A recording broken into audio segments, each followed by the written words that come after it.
Hoje vamos falar um pouco mais sobre Attack on Titan. Esse anime que teve encerramento há um pouco mais de um ano e está deixando muita saudade.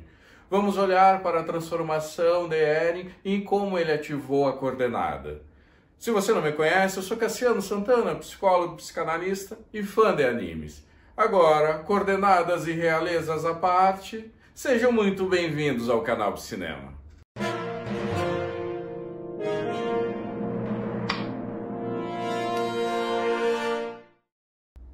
Primeiramente, é preciso esclarecer um ponto que gera muitas dúvidas em Attack on Titan, que é com relação ao sangue real. Ele está diretamente ligado ao poder da coordenada. Mas agora, se todos são filhos, todos são súditos de Ymir, por que todos os eldianos não têm o sangue real? Acontece que tem uma explicação muito lógica, podemos comparar com a nossa realidade. Como acontece a sucessão da coroa? É pelo primogênito, o filho mais velho. Ymir Fritz teve 3 filhas. Ela foi escrava, ela se transformou em titã, ela amou a quem a torturou, ela amou quem a maltratou e simplesmente por ter síndrome de Estocolmo, ela ficou com Karl Fritz. Nessa relação ela teve 3 filhas, Sina, Maria e Rose. Sina é a filha mais velha. E depois da sua morte e com a crueldade de Karl Fritz, o poder de Ymir passou para as 3 filhas, mas Sina herdou a coroa. E não só a coroa, ela herdou o poder da coordenada. Então, quando vemos o sangue real, quando falamos em sangue real, está ligado a Sina. E assim foi sucessivamente. Sina teve filhos, o primogênito seguiu com a coroa, com a coordenada, e assim por diante, até chegarmos na família Reis, que conhecemos. E também a Dina Fritz, a mãe de Zeke. Zeke é um bom exemplo, porque ele tem o sangue real e ele tem o titã bestial. E por isso ele consegue alguns poderes que os outros titãs, os bestiais, não tinham. Quem acaba ingerindo ou inalando o fluido da medula espinhal de Zeke passa a ser submetido a ele. Ele consegue controlar os titãs puros. Sabemos então que quem herda a coroa herda o poder da coordenada. E chegamos a um ponto que esse poder ficou na mão de Karl Fritz II. E aqui é interessante para podermos pensar, nós podemos fazer uma reflexão. Será que tem alguma semelhança entre o Karl Fritz I, que torturou, que era muito cruel, e esse Karl Fritz II, que queria a paz, ele pregava a paz? O que acontece? Teve a guerra entre os titãs. E o Karl Fritz pegou a maioria do povo eldiano e, claro, ele tinha o poder da coordenada, encontrou um lugar que ele achou que ia ser o melhor para o seu povo e migrou até lá e criou então a muralha. Mas não só isso, ele criou a ideologia pacifista. E esse é o ponto importante, esse é o ponto para nos interrogarmos. Ele tinha esse discurso de paz, mas ele abandonou o povo. Parte do seu povo foi massacrado por Marley. Parte do seu povo estava escondido na muralha. Ele alterou as memórias do Eldiano, colocando ali nas memórias que o mundo havia acabado, era um apocalipse e que foi tomado por titãs. Acontece que a ideologia pacifista, ela mexe com a mente das pessoas, acaba ali o livre-arbítrio. A pessoa que tem o poder da coordenada não consegue ativá-la. Ela fica submissa. Por isso vimos Frida Reis ser aniquilada facilmente por Grisha, o pai de Eren.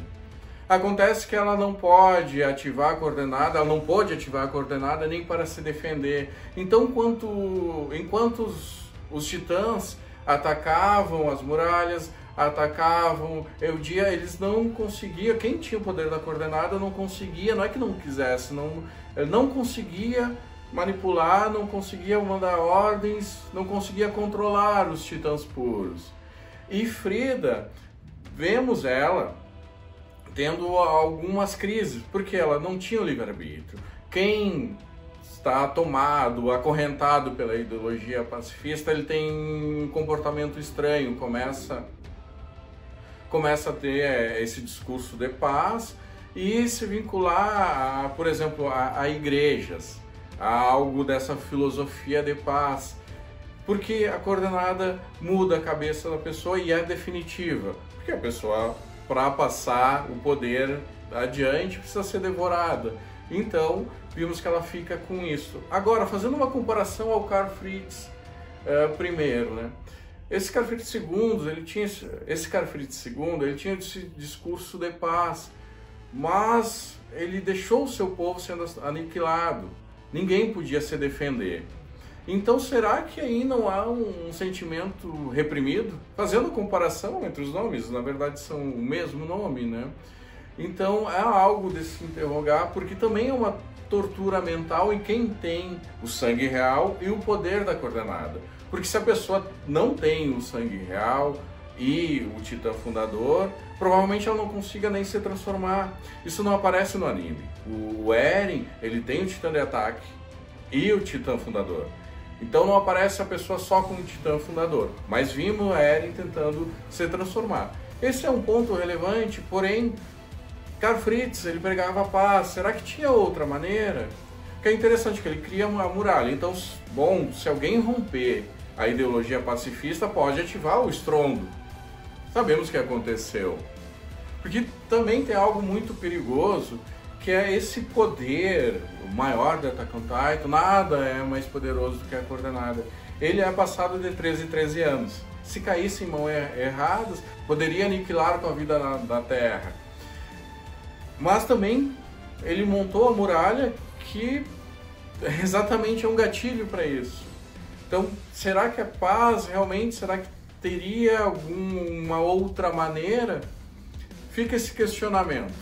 Eu falei que a pessoa que não tem sangue real e o Titã Fundador não conseguiria nem se transformar. Mas nós vimos Eren ativar o poder da coordenada. E como isso é possível? Isso também está interligado lá com o plano de Zeke. Bom, isso aparece no anime. Quando Eren está frente a frente a Titã Sorridente, ele tenta se transformar e não consegue. A não ser quando ele toca nela. Aí sim ele ativa o poder da coordenada de forma inconsciente.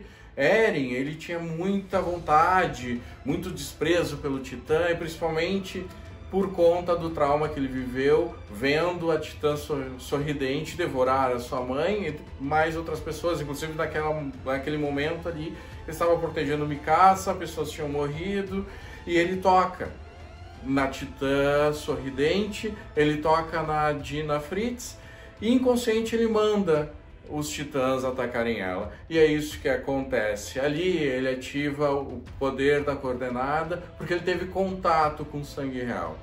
E Zeke sabia muito bem disso. Eren não estava submetido à ideologia pacifista e ele tinha o sangue real. Essa combinação era perfeita para ele pôr em plano seu plano de eutanásia, convencendo Eren a seguir o seu plano. Porém, nós vemos como isso acaba, porque a outra maneira de quebrar a ideologia pacifista. E Zeke ele consegue, ele não confiava totalmente em Eren. Eren também não confiava em Zeke, tinha outros planos. E aí nós vimos um embate entre os dois irmãos. Vimos algo aí semelhante a um jogo de xadrez. Enquanto Zeke nos caminhos dizia para Ymir Fritz: me obedeça, eu tenho sangue real, você foi feita para seguir minhas ordens. Eren não. Eren, ele até contém Ymir, mas nas palavras. Ele dá um abraço, mas a contenção é nas palavras. Ele diz: você é uma pessoa como qualquer outra, você tem livre-arbítrio. Você pode escolher. Então, Ymir escolhe Eren Yeager e sabemos o que acontece. Quero agradecer se você acompanhou o vídeo até aqui. Se gostou, compartilhe com seus amigos. Deixe seu like e se inscreva no canal. Também ative as notificações para receber mais conteúdos aqui do canal de cinema. Esperamos que Attack on Titan volte. Há expectativas, há esperança. E até a próxima.